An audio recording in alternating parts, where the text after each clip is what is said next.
পাক রব্বুল আলামিন বলেন, বান্দা তুমি কোন দিকে তাকাইবা? তুমি যদি আসমানের দিকে তাকাও, বান্দা তাকায় দেখবা আমি এত সুন্দর সুন্দর ফল তোমার জন্য আমি রেডি করে রেখেছি। এই ফলগুলো আমি আল্লাহ তোমাদেরকে আমি দিয়েছি। এই ফলগুলো তোমরা ভোগ করতেছো, তোমরা খাইতেছ। জমিনের মধ্যে যখন ফসলের সময় হয়ে যায়, আমরা ফসল বুনি, আমরা ফসল খাই। কাঁঠালের যখন আম সিজনের যখন সময় চলে আসে, আমরা গাছ থেকে আম পেড়ে আমরা খাই, আমরা গাছ থেকে কাঁঠাল পেড়ে আমরা খাই। ও বান্দা তাকায় দেখো এই গাছের ফল কার?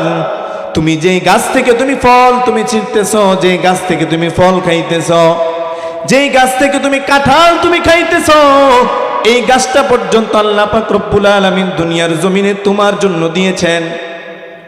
তোমার জন্য আল্লাহ পাক রব্বুল আলামিন এই দুনিয়ার জমিনে সব কিছু তোমার জন্য দিয়েছেন। মালিক তোমার কাছে কোনো কিছুই চায় না। মালিক বলে, বান্দা তুই আমার নিয়ামত খা, তুই আমার নিয়ামত খা, আমার কোনো কিছুই লাগবে না রে বান্দা।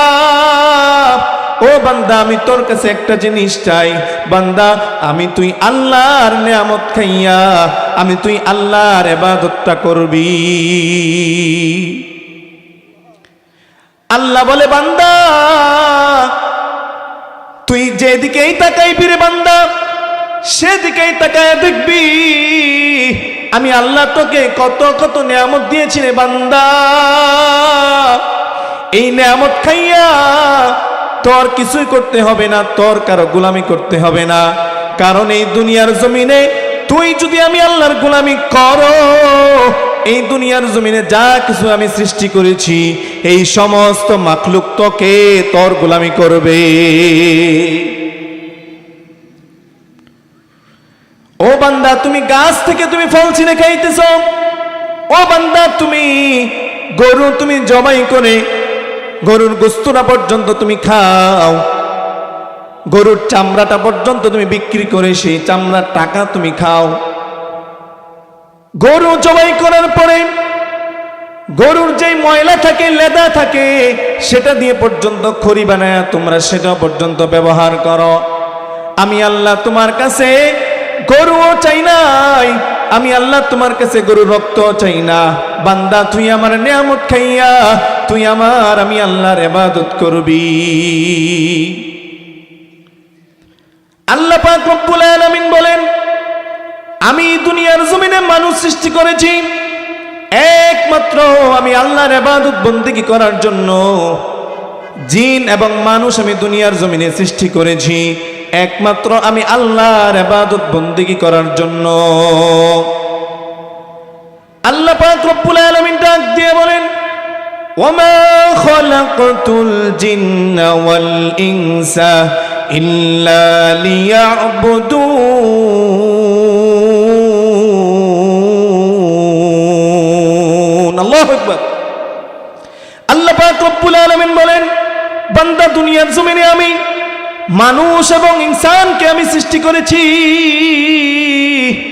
জিন এবং মানুষকে আমি দুনিয়ার জমিনে সৃষ্টি করেছি একমাত্র আমি আল্লাহর ইবাদত বন্দেগী করার জন্য। আর কোনো কিছুর জন্য আমি মানুষকে সৃষ্টি করি নাই। দুনিয়ার জমিনে মানুষকে আমি আর কিছুর জন্য সৃষ্টি করি নাই, একমাত্র আমি আল্লাহর ইবাদত বন্দেগী করার জন্য আমি মানুষকে দুনিয়ার মধ্যে পাঠিয়েছি। কিন্তু মানুষ কত বড় নিমুখ হারাম,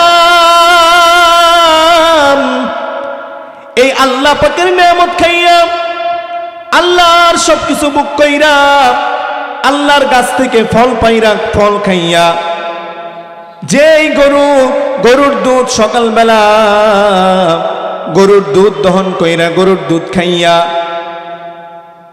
এই আল্লাহ পাকের এত এত নিয়ামত খাইয়া বান্দা আল্লাহ পাকের ইবাদত বন্দেগী করে না। যেই গরু থেকে তুমি দুধ দহন করতেছো বান্দা, এই গরু কিয়ামতের কঠিন ময়দানে তোমার বিরুদ্ধে দাঁড়ায়া যাবে। গরু দাঁড়ায় বলবে, আল্লাহ তোমার এই বান্দা আমার থেকে দুধ দহন করে খেয়েছে, আমার ছোট বাছুরটাকে পর্যন্ত দুধ খাইতে দেয় নাই। আমার দুধ দহন কইরা যদি তুমি আল্লাহর ইবাদত বন্দেগী করতো তাহলে আমার কোনো অভিযোগ থাকতো না।